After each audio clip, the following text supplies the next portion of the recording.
찬송가 390장 예수가 거느리시니 찬송 부르심으로 하나님께 영광 올려드리겠습니다. 예수가 거느리시니 즐겁고 평안하구나. 주야의 잡고 깨는 것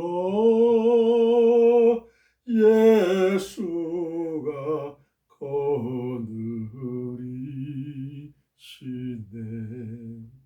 주날 항상 돌보시고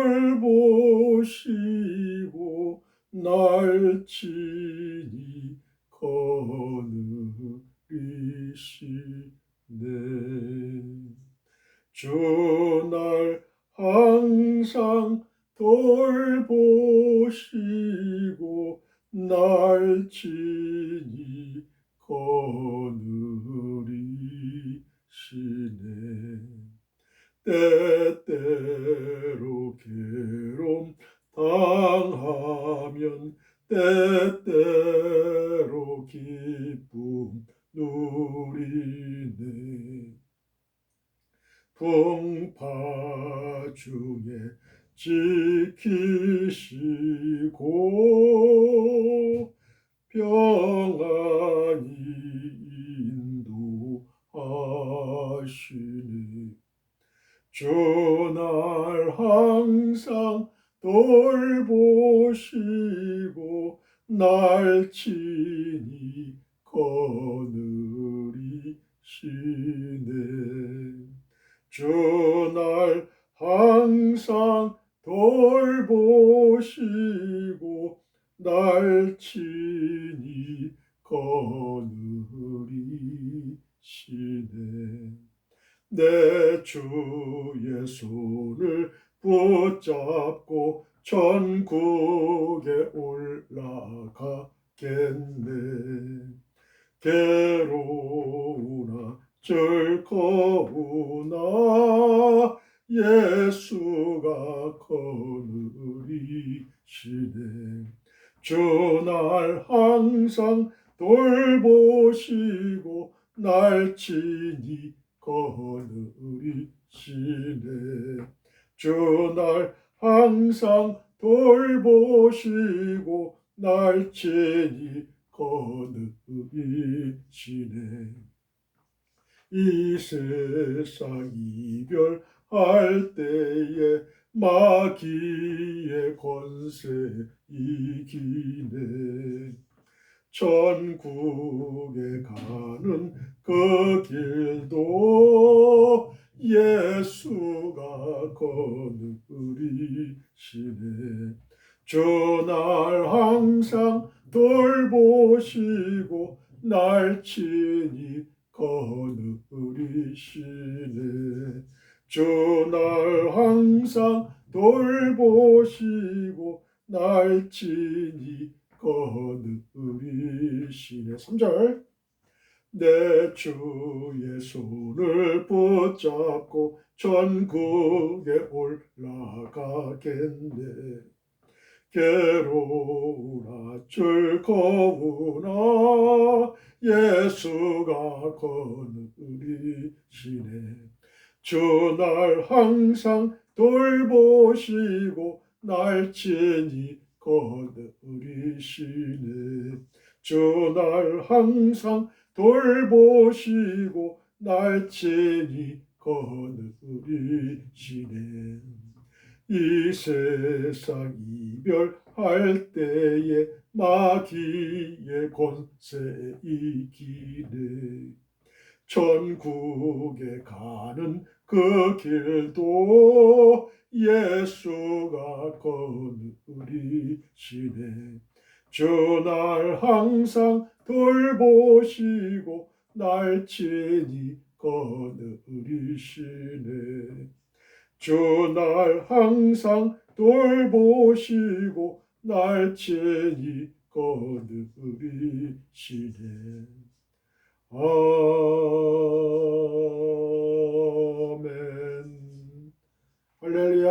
할렐루야. 오늘도 기쁘고 즐겁고 좋은 날입니다.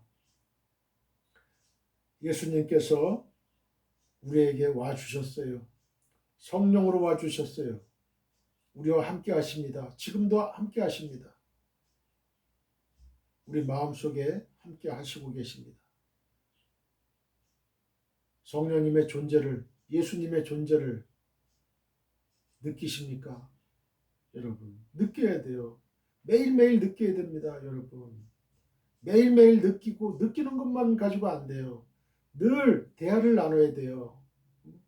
저는 늘 성령님과 하루 시작하기 전에 아침에 직장 가기 전에 항상 하나님께 내 안에 계신 하나님과 소통합니다. 기도로 소통합니다.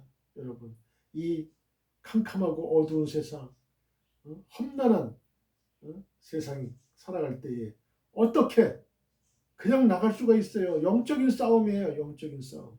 마귀는 우리를 기다리고 있습니다. 여러분, 우리의 직장에서, 학교에서, 이 사회에서 바이어를 만날 것입니까? 아니면 직장 상사, 후배를 만날 것입니까? 여러분의 동료, 친구들을 만날 것입니까? 먼저 하나님께 기도하세요. 하나님께 기도하고 하나님께 마귀를 물리쳐달라고, 악한 세력을 물리쳐달라고. 그래서 주 안에서 오늘도 승리의 삶을 살아갈 수 있게 해달라고 기도하셔야 됩니다, 여러분. 그래야 그 하루가 평안해요. 주 안에서 승리의 삶을 살 수가 있는 거예요. 예수가 거느리시니 즐겁고 평안하구나. 예수님이 오시면, 예수님이 거느리시면 내 마음이 즐겁고 평안할 수밖에 없어요. 예수님 계신 곳에, 예수님 계신 곳에 주야에 자고 깨는 것, 낮이나 밤이나 자고 깨는 것, 예수가 거느리십니다. 여러분, 야간에 주무시기 전에 하나님께 기도하세요. 내 영혼을 주님께 부탁합니다. 오늘도 나의 소유가 다 되지는 못하겠죠. 그죠? 언제 어느 때 어떻게 될지 모르니까. 그러나 잠자기 전에는 오늘은 이미 지나갔다고 보고 그 다음날 내가 깨어난다는, 잠에서 깨어난다는 보장이 없어요. 오늘이 온전한 나의 것이에요. 내일은 내 것이 아니에요. 내일을 위해서 산다는 것은 참으로 어리석은 거죠. 내일 먹을 거, 입을 거 걱정하면 사는 거는 하나님 뜻이 아니에요. 오늘에 충실하는 거예요. 오늘 행복하고 오늘 최선을 다해서 살면 되는 것이에요. 내일은 주님께 맡기고, 그래서 일용할 양식을 우리는, 주님께서 우리한테 주 기도문에 말씀하신 거예요. 오늘 양식, 오늘 일용할 양식을 구하라. 부자와 같이 몇 년, 몇십 년 후에 먹을 것까지 다 해놓고 내 영혼아 평안히 쉬자, 즐기자, 이렇게 얘기할 때 하나님이 뭐라 그러세요? 오늘 밤에 내가 내 영혼을 취하면 이 모든 네가 준비했던 모든 재물이 무슨 소용이 있겠느냐? 맞습니다.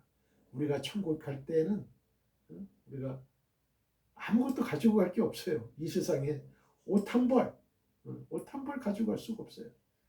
동전 한 입 가지고 갈 수가 없어요. 명예 가지고 갈 수가 없어요. 권력 가지고 갈 수가 없어요. 부모님도 데리고 갈 수가 없어요. 형제 자매, 심지어 나의 아들 딸도 데리고 갈 수가 없어요. 데리고 갈 수가 없어요.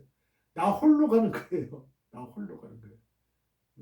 여러분, 그래서 하나님 앞에 서야 돼요. 1대1로 흰보자 심판에서, 백보자 심판에서 심판을 받는 거예요.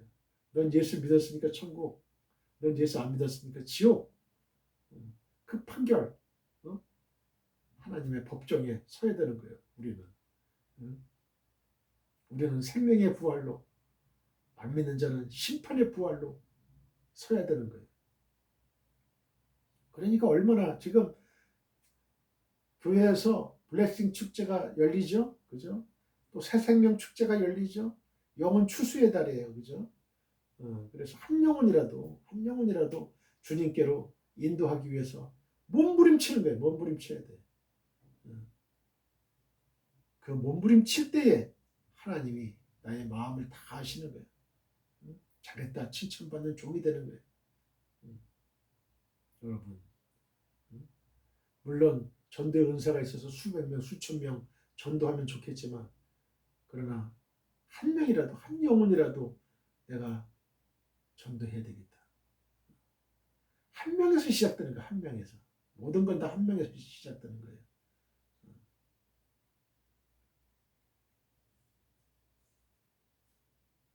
주날 항상 돌보시고 날 친히 거느리시네. 그죠? 예수님은 늘 항상 나를 돌보십니다. 날 친히 거느리십니다. 때때로 괴로움 당하면 때때로 기쁨 누리나. 이 인생이라는 고해라 그러죠. 고해. 인생은 고해라고 그러는데, 괴롭만 당하는 인생 있어요? 때때로는 기쁨도 누려야지. 때때로는 기쁨도 누려야지. 하나님을 믿으면 괴로움도, 역경이라는 고난을, 내 터널을 다 지나가요. 예수 믿는 자나 안 믿는 자나 역경이란 고난은 다 지나가지만 그 역경을 대하는 태도가 틀려요. 태도가 틀려. 태도가 틀려요. 그 어떤 교회 성당을 지을 때 얘기입니다. 그 세 사람한테 물어봤더니 한 사람은 한테 물어봤어요. 당신은 이 성전을 지으면서 어떤 생각으로 짓느냐고, 어떤 자세로, 어떤 마음으로 짓느냐 하니까, 아니 뭐 그냥 저는 내 일이 하는 일이 건축하는 일이니까 그냥 어떤 의미는 없습니다. 건축하는 의미입니다. 또 어떤 사람한테 또 물어봤어요. 어떤 의미가 있느냐 당신한테, 이 성전 건축을 하는 의미가 무엇입니까? 그러니까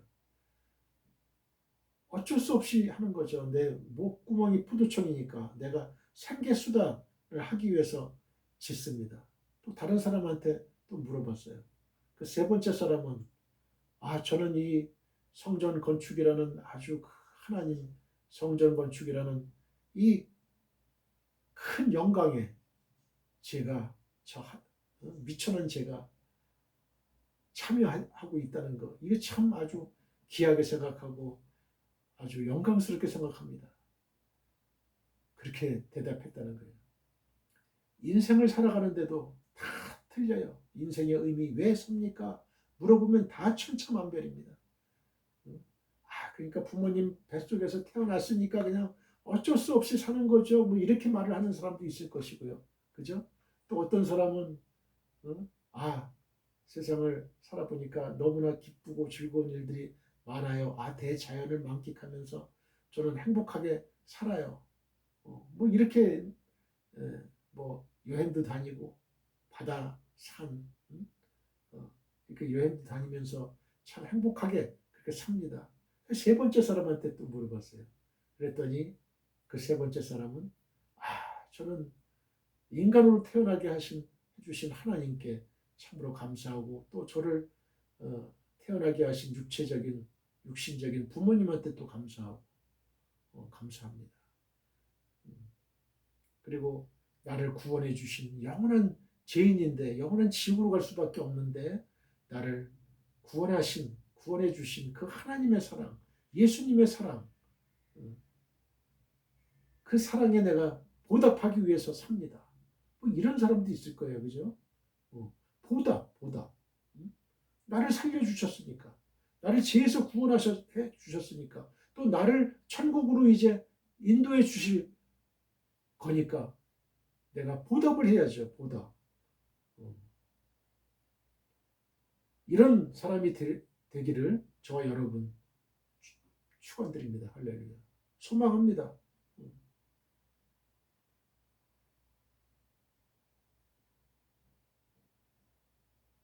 풍파 중에 지키시고 평안히 인도하시네. 풍파, 세상 풍파가 몰아치고 힘든 일이 막 있고 하는 그런 데서도 또 우한의 풍파가 있을 수도 있어요. 인생을 살면서, 그죠? 또 사별의 풍파가 올 수도 있고, 또 사업의 실패의 풍파가 있을 수도 있고, 여러 가지 실패의 풍파가 올 수가 있습니다. 그러나 그 중에서도 우리를 지키시고 평안히 인도하시는 하나님, 주 예수님, 얼마나 감사합니까? 내 주의 손을 붙잡고 천국에 올라가겠네. 여러분, 주님의 손을 꼭 붙잡으세요. 임종하기 전에, 죽기 전에. 김수미 씨가 엊그제 돌아가셨는데, 여러분, 너무 스트레스 받지 말고 너무 과로하지 마세요. 여러분, 주님의 내 주의 손을 꼭 붙잡고 천국에 올라가시는 저와 여러분들 되길 바라요. 우리 주님이 오십니다. 우리의 영혼이 열립니다. 오히려 큰 안 믿는 자는 그냥 마귀가 와서 가자고 하는데, 우리는 주님이 오셔요. 주님이 오셔. 하늘 문을 다, 천국의 문을 열어놓습니다. 우리는 봅니다. 그러니까 얼굴이 그냥 확 피는 거야. 그 천국의 그 광채, 얼마나 놀라운 그 광경을 보여주셔요. 반드시 보여주십니다, 여러분. 기도하세요. 기도하시고. 괴로우나 즐거우나 예수가 거느리시네. 이 세상 이별할 때에 마귀의 권세 이기네. 이제 마귀의 권세 완전히 이기는 거예요. 예수님이 십자가상에서 다 이루었다 가상칠언 하시고 죽은 지 3일 만에 부활하시면서 예수님은 죽음의 권세를 다 이기신 거예요. 다 이기신 거예요. 천국에 가는 그 길도 예수가 거느리시네. 맞습니다. 천국에 가는 그 길도 예수님이 우리를 인도하셔요. 우리를 인도하셔요. 우리도 부활합니다, 여러분. 예수님이 둘째 아담이 되셨죠. 첫 아담은 실패했지만 둘째 아담, 예수님은 부활하셨어요. 우리는 예수님 따라서 부활합니다. 부활해요. 생명의 부활로 부활하는 거예요. 그래서 우리가 예수를 믿는 거예요. 예수를 믿는 거예요. 그래서 비록 이 세상에 살면서 거지 나사로와 부자의 비유를 주셨잖아요. 예수님이. 비록 이 땅에 살면서 좀 가진 것이 좀 없고 적고 배운 것이 좀 적고 좀 건강하지 못하게 산다 하더라도, 그러면 우리한테는 영원한 소망이 있어요. 천국에 대한 소망이 있는 거예요. 천국에 대한 소망. 그 소망을 갖고 하루하루를 사는 거예요. 천국에 이르는 길이 되는 거죠. 하루하루가 모여가지고 우리가 이제 이 세상 떠날 때, 이 육체의 몸을 벗을 때 우리의 영혼은 영원하신 하나님 계신 천국으로 가는 거예요. 여러분, 그 날을 소망하시길 바랍니다. 할렐루야. 그 날을 소망하세요. 그 날을.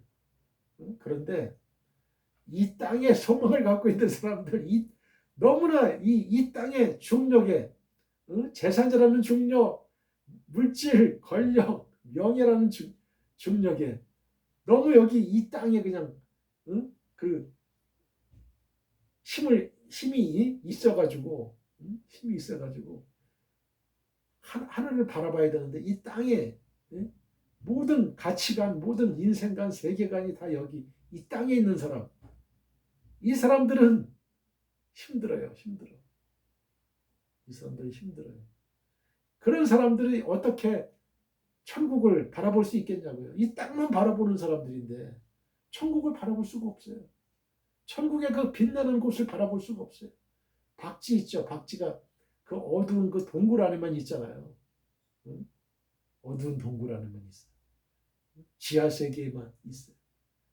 지하세계. 우리는 그렇지 않아요. 우리는 빛된 삶, 천국의 삶을 지향하는 사람들이에요. 그러니까 이 땅에 대해, 이 땅에 힘이 좀 없는 사람, 그러면 붕 좀 뜨잖아요. 그죠? 그럼 하늘을 바라보는 거예요. 하늘을. 이 땅에 너무 집착해 있는 사람들. 그런 어떤 면에서는 좀 가진 게 없고 좀 이 땅에 기대를 걸지 않은 사람들이 영적으로는 부자일 수가 있어요. 하나님이 사랑하는 자일 수가 있어요. 여러분, 재벌이면 뭐 재벌, 이 땅의 재벌은 아주 뭐 행복하고 뭐 우리보다 뭐 삼시세끼보다 더 많이 뭐 먹고 더 그럴 것 같죠? 아니에요. 그거 아니에요. 똑같이 먹는 거예요. 삼시세끼 똑같이 먹고. 그거를 알면 하나님의 비밀을 맡은 자가 되는 거예요. 하나님의 비밀을 맡은 자. 우리만이 천국의 비밀을 안다니까요. 그런 저와 여러분들 되시길 바랍니다. 할렐루야, 할렐루야. 우리가 가장 축복받은 사람입니다. 이걸 알아야 돼요.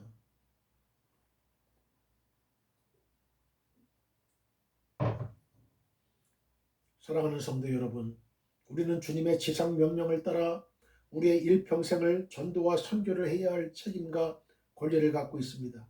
너희는 땅끝까지 이르러 내 증인이 되리라고 예수님이 직접 말씀하셨어요. 우리는 우리의 가까운 가족, 친족, 친구, 지인, 회사 동료 등에게 이태호 목사의 유튜브 그리고 페이스북 등에서 설교 방송을 시청하라고 권하시면 됩니다. 검색창에 이태호 목사 설교라고 치면 저의 설교 영상을 시청하실 수가 있습니다. 다른 이야기는 하지 마시고 하나님의 감동적이고 은혜로운 말씀이 있으니 한번 시청하라고만 하시면 됩니다. 바로 그것이 전도요 선교입니다. Dear fellow believers, we have the responsibility and right to evangelize and do missions throughout our lives according to the Lord's great command. Will be my witnesses to the ends of the earth, said Jesus himself. We can recommend our close family, relatives, friends, acquaintances, and company colleagues to watch Pastor Ritteo's sermon broadcast on YouTube and Facebook. If you type Pastor Ritteo's sermon in the search box, you can watch my sermon video. Don't talk about anything else. There are God-moving and gracious words. So you just have to watch it. That is evangelism missions. 오늘의 설교 제목은 생명뿐만 아니라 속옷마저 주신 예수님입니다. 자, 저를 따라해 보세요. 생명뿐만 아니라 속옷마저 주신 예수님. 본문은 요한복음 19장 23절에서 24절이에요. 본문을 읽기 전에 저를 한번 따라해 주세요. 지구촌교회 수지성전 주일 2시 예배가 아주 하나님의 은혜가 넘친다면서요. 한번 앞뒤 좌우 사람들에게 이야기해 보세요. They say that the Sunday 2 o'clock service at the Global Church Suji Temple is very full of God's grace. Top the front, back, left and right people. 나만 은혜 받을 수 없어요. 다른 사람들도 천국잔치 은혜의 자리에 초청합시다. 한번 앞뒤 좌우 사람들에게 이야기해 보세요. I cannot be the only one to receive grace. Let us also invite others to the heavenly banquet and the praise of grace. Top the front, back, left and right people. 오늘도 하늘에서 성령의 은혜가 폭포수같이 떨어집니다. Today too, the grace of the Holy Spirit falls like a waterfall from heaven. 믿는 자는 아멘 하시기 바랍니다. Those who believe should say amen. 고백한 대로 될지어다. 아멘. Let it be done as you confessed. 아멘. 예수님만이 우리의 영원한 소망이요 목적입니다. Only Jesus is our eternal hope and purpose. 여러분과 여러분의 가정과 우리 나라와 지구촌 교회 위에 주 예수 그리스도의 은혜와 하나님의 한없는 사랑과 성령의 교통하심이 영원히 함께 하시기를 간절히 축원드립니다. I sincerely pray that the grace of the Lord Jesus Christ, God's infinite love and the fellowship of the Holy Spirit will be with you and your family, our country, and the global church forever. 아멘. 할렐루야. 생명뿐만 아니라 속옷마저 주신 예수님. 요한복음 19장 23절에서 24절이에요. 다 같이 본문을 읽겠습니다. 군인들이 예수를 십자가에 못 박고 그의 옷을 취하여 네 깃에 나눠 각각 한 깃씩 얻고 속옷도 취하니 이 속옷은 호지 아니하고 위에서부터 통으로 짠 것이라. 군인들이 서로 말하되 이것을 찢지 말고 누가 얻나 제비 뽑자 하니 이는 성경에 그들이 내 옷을 나누고 내 옷을 제비 뽑나이다 한 것을 응하게 하려 함이로라. 군인들은 이런 일을 하고. 아멘. 예수님께서 세상에 오셨다. 그 자체가 은혜라고 하는 거예요. 은혜란 무엇입니까? 은혜란 율법과 대칭되는 것이죠. 우리는 다 죽어야 됩니다. 죄값은 사망이에요. 우리는 율법 아래 있고 율법의 심판과 율법의 저주 아래 있습니다. 하나님을 믿든 안 믿든 그 마음에 율법이 있습니다. 모두가 이 심판과 이 무서운 저주 아래 살아가고 있습니다. 이 율법적 관계에서 벗어나서 은혜의 관계로 그 관계를 개선하는데 구원의 의미가 있는 거예요. 예수님께서는 바로 이를 위해 오신 것입니다. 우리는 다 같은 죄인이에요. 과거도 현재도 미래도 영원히 구원받을 수 없는 죄인입니다. 이런 죄인이 구원받는 사건이 있다면 이에 관계된 모든 사건 그대로가 통틀어서 은혜입니다. 오직 은혜입니다. 사랑이라는 말과 은혜라는 말은 달라요. 물론 다 같은 사랑입니다만 자격이 있어서 받을 수도 있고 자격이 없는데 받을 수도 있어요. 자격이 있어서 받는 사랑은 자랑이고 자격이 없는데 받는 사랑은 은혜예요. 전혀 무자격한 가운데서 베푸는 사랑, 받는 사랑이 은혜예요. 전혀 무자격한 자들이잖아요, 우리는.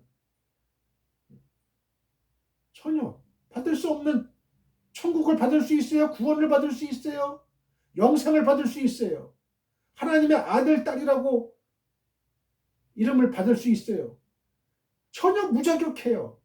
그러나 하나님께서 베푸시는 그 무자격한 자에게 하나님께서 무조건적으로 주는 사랑, 그게 은혜예요. 이걸 은총이라고도 합니다. 여러분 가운데도 가만히 보면 은혜로 사느냐 사랑으로 사느냐 때문에 문제가 되는 경우가 있어요. 사랑한다고 해놓고는 그 사랑이 좀 빗나가면 질투하고 그 싫음으로 사람을 참 많이 괴롭힙니다. 모든 것을 은혜로 받아들이게 되면 시원찮은 남자와 함께 사는 것도 은혜로 여기게 됩니다. 자격이 없는 내가 이 귀한 여인의 사랑을 받고 사는 것 역시 은혜예요. 이렇던 모든 관계를 은혜로 받아들이는 자에게는 진정한 행복이 있어요. 여기서 떠날 때에 시비와 원망과 불평이 많게 되죠. 주님께서 우리를 위하여 이루신 역사, 주님께서 이 땅에 오셨다는 사건 자체가 은혜입니다. 하나님 아버지는 인간이 에덴 동산에서 선악과를 따먹지 말 것을 강하게 명령하셨습니다. 따먹으면 반드시 죽으리라고 말씀하셨지요. 그러나 아담과 하와는 이러한 하나님의 명령을 어기고 선악과를 따먹음으로 인해서 영과 육의 죽음을 맞이하게 되었던 거예요. 그리하여 인간은 영적으로도 죽고 육체적으로도 죽는 사건이 발생되었고 인간은 하나님 앞에서 죄인으로서 영원한 지옥 형벌을 받을 수밖에 없는 처지가 되었습니다. 이러한 모습을 보신 성부 하나님은 사랑의 하나님으로서 인간을 너무나 사랑하셔서 인간이 지옥으로 가지 않게 하시고 비참한 사탄의 종노릇에서 해방시켜가지고 죄인들을 구원하여 영원한 하늘나라 즉 천국으로 인도하시기 위해서 그리고 하나님의 자녀를 삼기 위해서 죄가 없으신 성부 하나님의 독생자 예수님을 이 땅에 인간의 몸을 입히셔서 우리 죄인들을 대신해 십자가에 못 박혀 죽으시고 우리 죄인들의 과거, 현재, 미래의 모든 죄를 사하여 주셨습니다. 바로 이것이 은혜입니다. 하나님이 자격이 없는 우리 죄인들에게 베풀어 주신 하나님의 무한하신 사랑입니다. 은혜는 보상을 바라지 않고 베푸는 호의를 말합니다. 호의는 호의인데 대가를 바라지 않는 호의예요. 대가를 바란다면 은혜가 아니라 뇌물이죠. 전혀 기대하지 않았는데 받는 축복이요 대가를 바라지 않고 주는 선물이에요. 우리가 사는 모든 것이 은혜입니다. 받을 자격도 없고 전혀 기대도 안 했는데 어느 날 우리에게 왔습니다. 이것이 은혜입니다. 성도 여러분은 주님으로부터 이 은혜를 받기 원하시나요? 그 은혜로 인해서 저와 여러분이 놀라운 축복을 받은 소식을 듣기 원하십니까? 그렇다면 우리 함께 십자가 현장으로 가봅시다.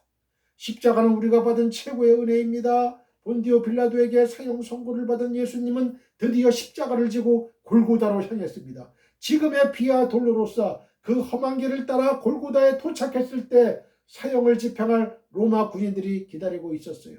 모두 4명이었습니다. 보통 로마 군인들은 4명이 한 조가 되어 사형을 집행했어요. 오전 9시 사형 집행 시간이 되자 군인들은 먼저 예수님의 옷을 벗기기 시작했어요. 유대인들은 보통 5가지 옷을 입고 있었어요. 머리에 쓴 터번, 허리에 찬 허리띠, 그리고 겉옷과 속옷, 마지막이 가죽 샌들이에요. 군병들은 예수님의 옷을 벗기기 시작했어요. 위에서부터 먼저 수건 같은 터번을 벗겼습니다. 다음에 몸을 감싸고 있는 허리띠를 풀고 그 다음에 겉옷을 벗겼습니다. 그리고 가죽 샌들을 벗겼어요. 마지막에 하나 남았는데 속옷이었습니다. 어떤 군인은 터번을 가져가고 어떤 군인은 허리띠 또 어떤 군인은 샌들을 가져갔습니다.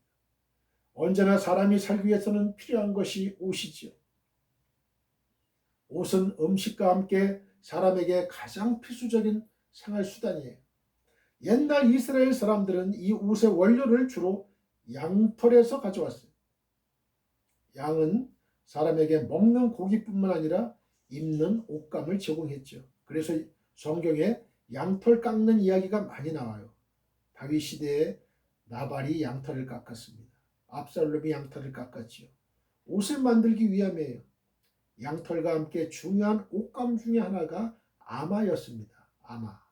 아마는 주로 습지에서 많이 나는 식물인데요. 이스라엘에서는 주로 물이 많은 여리고 또 요단 강가에서 자랐어요. 성경에서 상한 갈대라고 말하는 식물이 이 아마예요. 물가에서 자라는 이 아마는 가늘고 부드러워서 잘 부러져요. 하나님은 그런 약한 아마도 보호하시겠다는 말이에요. 이 아마에서 나온 섬유가 세마포입니다. 세마포는 양털보다 구하기가 어려워서 주로 이스라엘 상류층이 이용했고요. 가난한 사람들은 대부분 양털로 옷을 입었어요. 그러나 양털이나 아마나 간에 옷을 만드는 방법은 배틀이에요. 배틀. 성경에는 배틀 이야기가 많이 나옵니다. 골리앗이 들고 있던 창자루가 배틀채 같았다고 말합니다. 배틀채. 삼손과 들릴라 이야기에도 나와요. 삼손이 블레셋 사람들에게 머리를 잘릴 때 그 옆에 배틀채가 있었어요. 양털이나 아마에서 실을 뽑아내면 그 실을 배틀에 넣습니다. 그리고 수직과 수평, 시줄과 날줄로 교차하게 해서 옷감을 만듭니다. 예수님이 입었던 겉옷과 속옷도 그렇게 해서 만들어진 것이었어요. 그 옷이 지금 벗겨지고 있습니다. 겉옷을 벗기면 한낮에 땡볕은 그대로 피부에 와 닿습니다. 밤에는 살을 에이듯이 춥습니다. 이스라엘의 겉옷은 우리나라 두루마리를 연상하면 돼요. 낮에는 덥고 밤에는 추운 이스라엘의 독특한 날씨에 적당한 의복입니다. 먼저 군인들이 취한 것은 속옷입니다. 속옷에 대하여 쓴 말씀을 보실까요? 23절 뒷부분이에요. 이 속옷은 호지 아니하고 위에서부터 통으로 짠 것이라. 여기 호지 않았다는 말이 나와요. 이 말이 어려워서 다른 성경으로 보았어요. 그랬더니 이렇게 돼 있어요. 이음새가 없이 통으로 짰다. 이음새가 없다는 말은 이런 거예요. 옷은 배틀에 넣고 날줄과 시줄이 교차해가지고 만들죠. 그래야 실이 풀어지지 않고 견고하게 옷의 형태를 유지합니다. 그 날줄과 시줄 끝에 솔기를 대어 꿰맵니다. 솔기. 그러면 옷이 되는 거예요. 그런데 예수님의 속옷은 이음새가 없었어요. 다시 말하면 시줄은 없고 날줄만 있어요. 솔기를 대지 않았어요. 계속 풀다 보면 나중에는 실만 나오는 거예요. 한 개의 커다란 실만 나오는 거죠. 이것이 이음새가 없다. 호지 않고 통으로 짰다는 말이에요. 하나님의 아들이신 예수님께서 가진 모든 것들을 다 주시고 마지막 것까지 빼앗기시는 비참의 극치를 보고 있습니다. 예수님께서 마지막으로 입으신 속옷은 세마포 속옷이었어요. 세마포는 메소포타미아, 아수르, 애굽에서 재배되는 아마로 짠 천이었어요. 히브리 여인들은 아마의 실을 뽑아가지고 천으로 짜는 법을 알았습니다. 잠언서 31장 13절, 19절, 22절에 나옵니다. 이해를 돕기 위해서 10절부터 읽어보겠습니다. 누가 현숙한 여인을 찾아오겠느냐? 그의 값은 진주보다 더하니라. 그런 자의 남편의 마음은 그를 믿나니 산업이 핍절하지 아니하겠으며 그런 자는 살아있는 동안에 그의 남편에게 선을 행하고 악을 행하지 아니하느니라. 그는 양털과 삼을 구하여 부지런히 손으로 일하며 손으로 손뭉치를 들고 손가락으로 가락을 잡으며 그는 자기를 위하여 아름다운 이불을 지으며 세마포와 자색옷을 입으며 이렇게 되어 있습니다. 이 세마포는 의복을 직조하는 데 사용되었고요. 시체를 싸는 붕대로도 쓰였어요. 마태복음 27장 59절. 그리고 성전의 휘장을 만드는 데도 사용되었어요. 역대하 3장 14절. 또 부와 정결의 상징이기도 했습니다. 누가 이 통으로 짠 속옷을 주님께 드렸을까요? 아마 주님을 따랐던 여인들이었을지도 모릅니다. 주님께서 입고 계셨던 세마포로 된 속옷을 보면 주님의 십자가의 죽음까지도 사랑했던 여인이 있었던 것 같아요. 마지막 때를 알았는지 누군가가 주님께 세마포로 된 속옷을 드렸던 것입니다. 그래서 주님께서 세마포로 된 속옷을 입고 계셨어요. 사랑은 그의 고난을 아는 것입니다. 그의 고난, 상처와 아픔, 눈물과 한까지도 고난으로 흉측해져서 드러내기 힘든 것까지도 모두 사랑하는 거예요. 요한은 주님의 것을 나누며 행복해하는 군인들의 이야기를 아주 자세하게 써놓았습니다. 왜 그랬을까요? 먼저는 예언의 성취로서의 십자가의 사건을 이야기하고 싶었을 것입니다. 그들은 제비를 뽑아 주님의 것을 나누었는데 요한은 이것이 시편 22편 18절에 기록된 내 겉옷을 나누며 속옷을 제비 뽑나이다라는 말씀의 성취로 그렸습니다. 또한 지금 요한이 가슴 아프게 그리고자 하는 것은 무엇인가요? 하나님의 아들의 마지막 순간은 어떠했습니까? 요한복음 10장 14절 15절에 나오는 것 같이 양을 위해 목숨을 버리는 목자의 모습입니다. 한번 볼까요? 나는 선한 목자라. 나는 내 양을 알고 양도 나를 아는 것이 아버지께서 나를 아시고 내가 아버지를 아는 것 같으니 나는 양을 위하여 목숨을 버리노라. 마지막 죽는 순간에 예수께서 이 땅 위에서 가지신 것은 가릴 곳을 겨우 가리는 한 줌의 작은 헝겊이었어요. 그런데 그것마저도 다 주셨습니다. 우리를 위해 목숨뿐만 아니라 모든 것을 다 주고 가셨던 주님의 삶을 우리가 볼 수 있습니다. 이 장면을 읽을 때마다 두 이미지가 대비되어 떠오릅니다. 마지막 남은 속옷까지도 가지려고 제비를 뽑는 강도 같은 군병들과 아무것도 가지지 않는 하나님의 아들의 모습입니다. 그리고 주님의 양 옆에 달렸던 강도들과 우리를 위해서 자신의 소유와 생명을 다 주시며 피 흘리며 고통을 당하는 죄 없는 하나님의 아들의 모습입니다. 주께서 이 땅에 오셔서 강도 같은 세상에 오셔서 수많은 강도들에게 둘러싸여서 비참한 길을 걸으셨습니다. 그것을 요한은 그리고 싶었던 거예요. 그리스도인은 어느 편에 서야 됩니까? 요한의 이 증언이 우리에게 주는 도전은 무엇입니까? 십자가에 달리신 주를 바라보라는 것입니다. 자신의 모든 것을 아낌없이 비우셨던 주님, 우리를 위해서 대속물이 되시고 피를 흘리셨던 주님을 보라는 것입니다. 그와 동시에 주님의 마지막 속옷을 놓고 제비 뽑기나 하고 있는 군병들의 모습을 주목하라는 것입니다. 오늘의 교회가 예수의 이름을 팔아서 예수의 십자가 아래 있었던 로마의 군병들 같이 예수의 소유물을 마지막 남은 것을 차지하기 위해서 제비 뽑고 있는 모습은 없습니까? 우리가 얼마나 많은 날들을 소유에 집착해서 조금이라도 더 많이 가지기 위해서 몸부림을 치며 살아가고 있습니까? 탐욕에 물든 자들은 우리를 위해서 모든 것을 다 주신 주님의 모습을 기억해야 됩니다. 주님은 생명뿐만 아니라 당신께서 가지신 모든 것을 다 주셨어요. 이 주님의 삶을 우리가 기억을 해야 됩니다. 이것이 우리의 삶의 도전이 될 때 우리가 소유와 탐욕에서 벗어날 수 있습니다. 요한은 예수를 보라, 아무것도 걸치지 않고 소유하지 않고 우리를 위해서 대속의 길을 갔던 그 놀라운 하나님의 아들의 사랑을 보라. 이것이 교회가 바라봐야 될 표지가 아닌가? 교회가 바라봐야 할 궁극적인 자리가 아니냐라고 지금 말하고 있습니다. 교회가 항상 이 그림 앞에 엎드러져야 됩니다. 이 도전적인 그림을 통해서 자신을 점검해야 됩니다. 이 위대하고 거룩한 장면을 요한은 증거하면서 그려놓고 있습니다. 우리는 바로 이 십자가에 달리신 하나님을 바라보고 그 길을 따라가야 할 것입니다. 예수님께서 호지 아니하고 통으로 짠 속옷을 입고 계셨다는 것은 어떤 의미가 있습니까? 이 속옷은 제사장이 입었던 것이에요. 요한은 진정한 제사장이신 그리스도를 증거하고 있습니다. 예수님은 겉모습은 흠모할 모양이 없이 초라해 보일지 모르지만 속으로는 항상 온전한 제사장으로서의 정체성을 가지시고 사셨다는 것을 말하고 있는 거예요. 예수님이 가장 완전한 제사장이셨음을 그 입은 속옷이 증거로 남아져서 드러내고 있는 것입니다.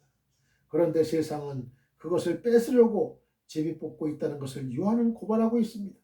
세상은 얼마나 잔인합니까? 주님을 죽인 자들은 얼마나 무정합니까? 마지막 하나까지도 빼앗아갔습니다. 왕이신 그리스도, 대제사장인 그리스도는 이렇게 처참하게 아무것도 없이 십자가에 달리셨습니다. 그리고 아무것도 가지지 못하고 아무것도 없이 가셨습니다. 하지만 요한은 빌라도가 쓴 팻말과 주께서 마지막으로 입으신 속옷을 통해서 진정한 유대인의 왕이자 대제사장이신 예수님을 그리고 싶어 했습니다. 또 그것을 증거하기를 원했습니다.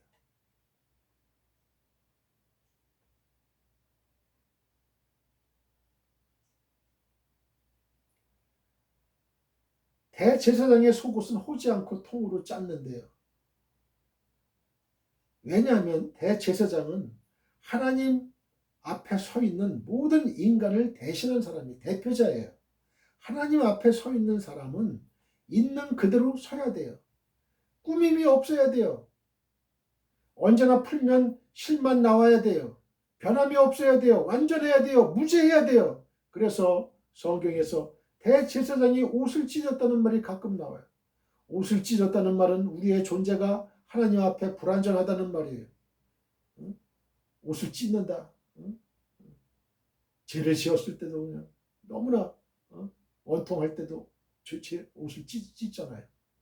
실제로 대제사장의 옷에 이음새가 없기 때문에 찢기도 쉬워요. 동시에 대제사장은 사랑 앞에 서 있는 하나님을 상징하기도 했어요.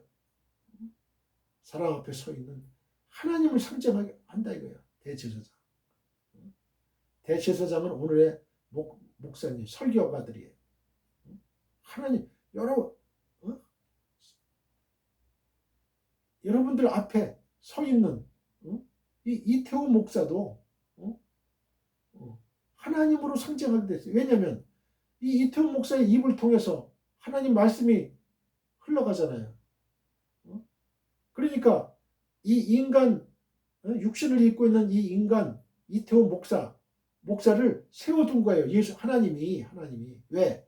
하나님은 신이시니까 인간의 언어로서 말을 하게끔, 그래서 여러분이 알아들을 수 있게끔 대표자로 세운 거예요. 대표자로 세운 거예요. 대제사장은 이 세상에서 하나님을 상징하는 유일한 존재입니다. 대제사장이 말씀을 선포할 때 말씀 선포를 캐리그마라 그러죠. 말씀을 선포할 때 하나님이 선포한 거예요. 하나님. 여러분, 이 이태호 목사가 말씀 선포할 때 하나님의 말로 받아들여야 그 은혜가 되는 거예요. 인간의 말이 아니에요. 하나님의 말이에요. 하나님의 말.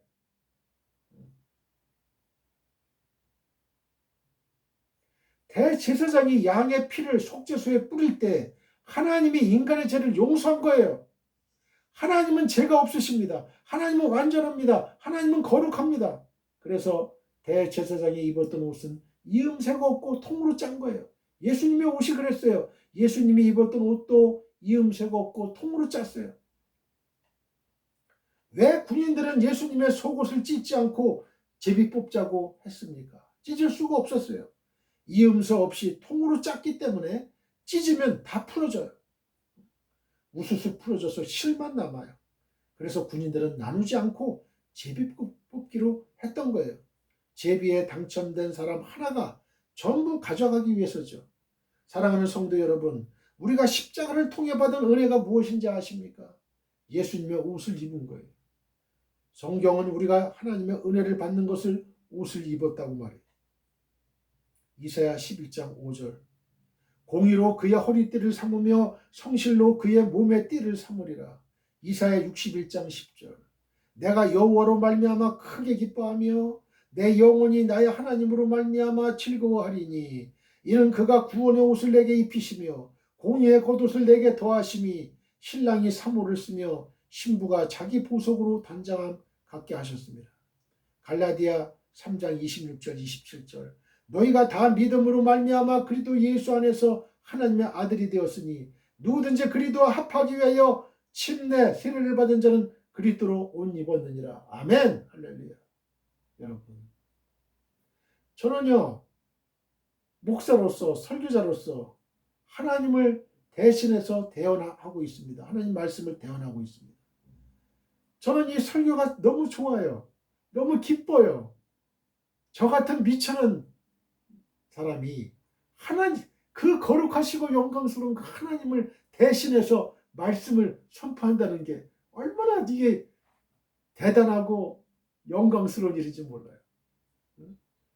그래서 이 설교를 이 원고를 작성하고 이렇게 준비하는 시간이 그 은혜가 있어야 돼요. 은혜가 없으면 그게 고된 시간이 돼요. 그게 작업이거든요. 작업 시간인데 하나님께 기도해야죠. 하나님께 물어봐야 되죠. 하면서 제목을 또 본문이나 제목을 아무렇게나 짓는 게 아니에요. 하나님이 주신 나한테 감동을 주신 그 제목을 그 본문을 택하는 거거든요. 그런데 이런 성령 이런 은혜가 없는 목사님이나 설교자들은 참으로 고역이죠. 그걸 어떻게 일평생 하겠어요?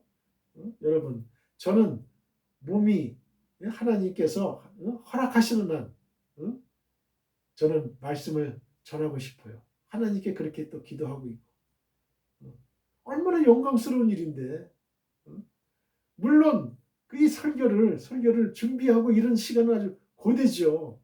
힘들어요. 힘들어요. 어떤 때는 너무 힘들어서 쉬고 다시 또 묵상하고 이런 작업이 여러분 은혜가 있어야 돼. 그래서 하나님의 성령의 은혜가 있어야 돼. 그러니까 A라는 사람이 있고 B라는 사람이 있는데 A라는 사람은 너무 힘들어. 그럼 이 사람 간도해야 돼요. 은혜가 없는 사람인데 어떻게 억지로 할 수가 없어요. 이거는 억지로 할 수가 없어요. 그래서 저는요 뭐 70에 은퇴한다 80에 은퇴한다 하는 사람들 이해할 수가 없어요. 저는 아니 몸이 건강하고 하나님께서 말씀을 전하라는데 은퇴요? 하나님 앞에 방지윤 목사님은 104세까지 설교하시고 천국에 가셨는데 그런 태도를 가져야 되는 거예요. 그런 사람이 돼야 되는 거예요. 죽기 전까지 설교해야 돼. 목사는 하나님의 사람은 죽기 전까지 말씀 전해야지. 그 말씀 저는요 이런 생각이 들어요. 제가 이 말씀 이 선포를 안 하고 설교를 안 하는 그 순간 저는 쓸모가 없어져요. 하나님 앞에 쓸모가 없어져. 하나님 데려가시지. 그런 생각이 들어요. 그런 생각이 들어요. 그런 생각이 들어요. 아니 물론 가면 좋죠. 가면 좋죠. 그러나 하나님이 저에게 맡겨주신 사명은 다 해야 되잖아요. 사도 바울처럼. 사도 바울도 나 일신적인 그 면에서 생각할 때는 나는 육신의 장막을 벗어나서 빨리 37점까지 갔다 왔는데 천국의 일부를 봤는데 가고 싶어요. 그러나 할 일이 있는 거예요. 하나님의 때가 있는 거예요. 하나님의 때가 있어요.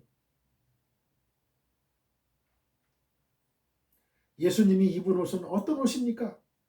예수님이 입은 옷. 호지 않고 통으로 짠 옷이에요. 이음새가 없어요. 풀면 다 풀어지는 거예요. 실 하나로 그냥 쫙 실로 그냥 일자로 그냥 실이 나오는 거예요. 거기에 인간적 트릭이나 기교가 없습니다. 순수합니다. 깨끗합니다. 처음에도 실이요. 나중에도 실입니다. 처음 만들 때나 10년, 20년 지나도 똑같아요. 변함이 없어요. 흠이 없어요. 죄가 없어요. 완전합니다. 거룩합니다. 그것이 예수님의 옷이에요.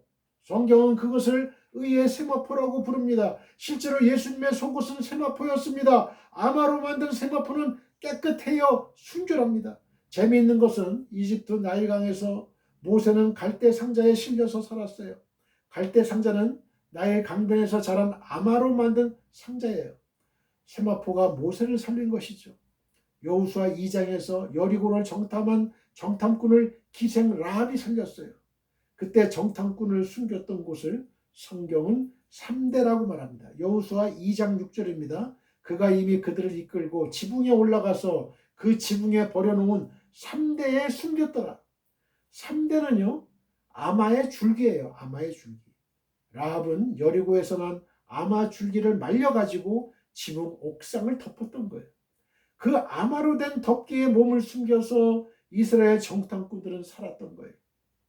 나일강의 아마는 갈대 상자가 되어 모세를 살리고 여리고의 아마는 기생 라합의 옥상의 덮개가 되어가지고 이스라엘 정탐꾼들을 살렸어요. 아마에서 세마포가 나오고 세마포로 예수님의 옷은 지어졌던 거예요. 그리고 그 옷을 입는 자는 살아납니다. 그 세마포 옷은 은혜의 옷이요 의의 옷입니다. 할렐루야. 십자가의 은혜는 예수님의 의의 옷으로 우리가 갈아입은 은혜입니다. 그 은혜의 옷이 사형수들을 못 박던 로마 군인들을 덮었습니다. 그 의의 옷이 죄로 죽어가던 강도를 살렸습니다. 우리는 모두 십자가의 군병이거나 강도입니다. 우리는 우리의 힘으로 아무리 노력해도 스스로 의로워질 수가 없어요. 우리는 모두 군병이요 강도입니다. 우리는 예수님을 못 박는 군병이거나 예수님과 함께 못 박힌 강도예요. 누군가의 도움이 없으면 죽을 수밖에 없는 나일강의 모세이거나 발각되면 곧 죽을 수밖에 없는 여리고의 정탐꾼들입니다. 그런데 옷이 살렸어요. 아마로 만든 세마포 옷, 의의 옷이 살렸어요. 성경에 의라는 말이 자주 나오죠. 의. 이 말의 헬라어 원어는 디카이 오수네예요. 이 말을 성경 용어 주의 사전은 이렇게 해석을 했어요. 모든 면에서 하나님이 받으실 만한 상태. 다른 곳에서는 좀 더 분명하게 해석했어요. 의는 하나님 보시기에 옳다고 여기시는 것. 사랑하는 성도 여러분, 사랑하는 성도 여러분, 여러분, 성도라는 말이 아주 귀한 겁니다. 여러분, 아주 귀중한 거예요. 저는 여러분에게 성도라는 호칭을 쓰죠. 하나님도 여러분을 성도로 보고 계셔요. 비록 아직은 완성체는 아니지만 예수님이 그 신앙심이 없었던 그 제자들 보고 희하게 여겼잖아요. 나중에 다 순교자가 되는 거예요. 다. 그 나중을 다 아시는 거예요. 주님은. 저도 여러분들의 나중을 다 알고 있어요. 그래서 성도님, 사랑하는 성도 여러분, 이게 호칭 부르는 것도 그냥 제가 넣은 게 아니에요, 여러분. 하나님이 다 기도할 때 하나님이 저한테 영감을 주셔요. 그래서 쓰는 거죠. 사랑하는 성도 여러분. 의가 무엇인지 아세요? 의. 하나님이 보시기에 옳은 거예요. 사람이 보기에 옳은 게 아니에요. 내가 보기에 옳은 게 아니에요. 판사가 보기에 옳은 게 아닙니다. 하나님이 보기에 옳은 거예요. 하나님이 보기에 옳은 것이 의라면 이 세상에 누가 의로운 사람이라고 말하겠어요? 그래서 성경에 의는 없나니 하나도 없다는 말을 이해하시나요? 깨닫는 자도 없고 하나님을 찾는 자도 없다는 말을 이해하십니까? 다 치우쳐 무익하게 되고 선을 행하는 자는 없나니 하나도 없다는 말이 이해되세요? 우리에게 이 예수님의 의가 필요한 거예요. 의는 만드는 게 아니에요. 힘이 있는 것입니다. 의는 내가 노력하는 것이 아니라 흘러오는 것입니다. 본래적인 의가 있고 전가된 의가 있어요. 하나님이 유일하게 의로우십니다. 그 의가 예수님 안에 있어요. 이 의가 본래적 의예요. 오리지널 의라고. righteousness. 오리지널 righteousness. 그 의가 십자가에 나타났어요. 십자가에서 흘린 피로 내게 흘러왔습니다. 이것이 전가된 의예요. 전가된. transformed righteousness. 우리는 본래 의인이 아닌데 은혜로 의롭게 되었던 거예요. 어떤 분이 짧은 시를 썼습니다. 은혜를 잘 표현한 시인데요. 제목은 내가 만일 하나님 앞에 선다면입니다. 내가 만일 하나님 앞에 선다면 하나님은 이렇게 물을 것이다. 네가 세상에서 잘한 것이 무엇이냐? 그때 나는 말할 것이다. 하나님, 나는 아무것도 잘한 것이 없어요. 그때 하나님이 또 물을 것이다. 그래도 한 가지는 잘한 것이 있지 않느냐? 그것을 말해보라. 그때 나는 또 말할 것이다. 하나님, 저는 정말 잘한 것이 없어요. 그래도 한 가지라도 말해보라고 하시면 난 그때 울면서 말할 것이다. 하나님, 저는 저 신장로에 돌멩이 하나 올려놓는 것밖에 잘한 것이 없습니다. 사랑하는 성도 여러분, 우리가 하는 모든 일은 시골 신장로 위에 돌멩이 하나 올려놓은 것이라는 것을 아십니까? 우리는 오직 하나님의 은혜로 서는 것을 믿습니까? 내가 생각하는 의는 내 생각이요, 내 주장이요, 내 수준에서 행하는 일이에요. 성경은 그것을 율법이라고 말하죠. 성도의 삶은 자기 의를 이루는 삶이 아니에요. 성경적 삶은 내가 노력해서 이루는 삶이 아니라 하나님의 의를 받아서 이루는 삶이에요.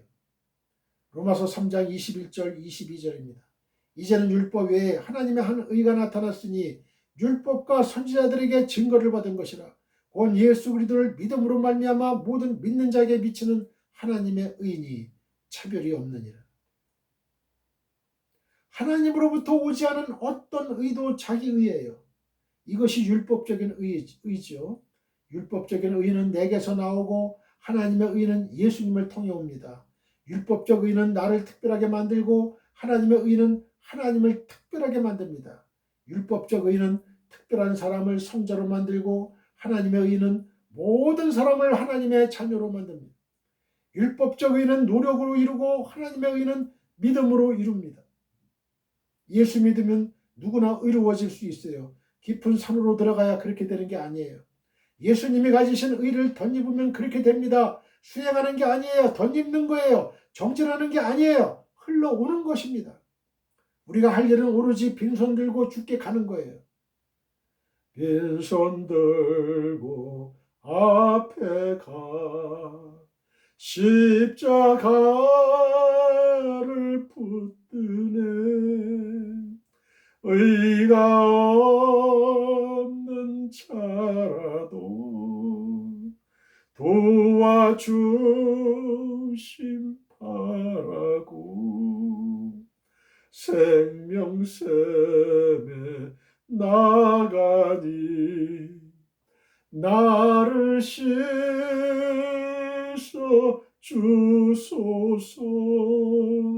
이 은혜가 십자가의 은혜입니다. 하나님의 의가 예수님을 통해 내게 오면 나는 세 가지 축복을 받습니다. 바울이 많이 사용하는 말입니다. 디모데전서 1장 2절입니다. 믿음 안에서 참 아들 된 디모데에게 편지하노니 하나님 아버지와 그리스도 예수 우리 주께로부터 은혜와 긍휼과 평강이 내게 있을지어다. 아멘. 여기에 세 가지가 나옵니다. 은혜와 긍휼과 평강입니다. 은혜와 긍휼은 보통 같이 쓰지만 내용상 다른 말이에요. 간단히 말하면 이렇습니다. 은혜는 절대로 받지 못할 것을 받는 것이고 긍휼은 마땅히 받을 것을 받지 않는 거예요. 예수님을 통해 우리가 하나님의 의에 참여하면 우리는 먼저 긍휼을 받아요. 긍휼은 마땅히 받을 것을 받지 않는 거라고 했죠. 그것이 심판이요 죽음입니다. 지옥 형벌이에요. 이것들은 우리가 죄인일 때 받아야 할 것들이죠.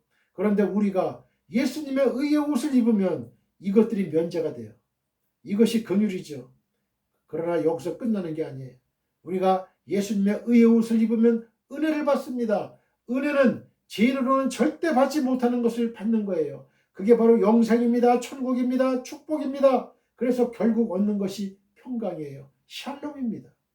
십자가의 은혜는 예수님의 옷을 입는 거예요. 우리 모두 십자가의 은혜를 받기 위해 예수님의 옷을 입고 작은 예수로서의 인생을 살면서 캄캄하고 어두운 이 세상에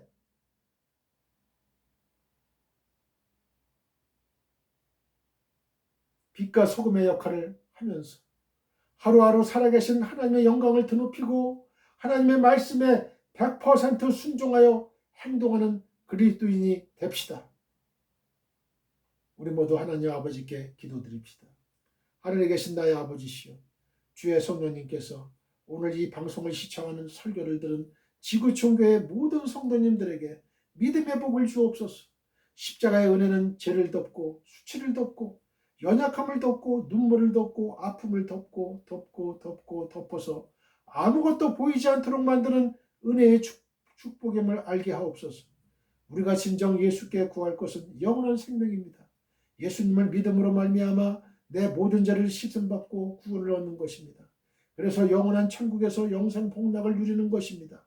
우리가 주님께 구하는 내용을 바꾸게 하옵시고 군병들과 같은 어리석음을 범하지 말게 하옵소서. 생명을 구하고 천국을 구하게 하옵소서. 예수님의 거룩하신 이름으로 기도드립니다. 아멘. 지금은 우리 주 예수 그리스도의 은혜와 하나님 아버지의 극진하신 사랑과 성령님의 감화감동 교통 역사하심이 지금 이 방송 예배에 참여하고 있는 모든 지구촌에 있는 성도님들과 그 가정과 직장과 사업장과 우리의 민족과 나라와 한국교회와 세계교회와 우리 사랑 선교회 위에 영원히 함께하기를 축원하옵나이다. 아멘.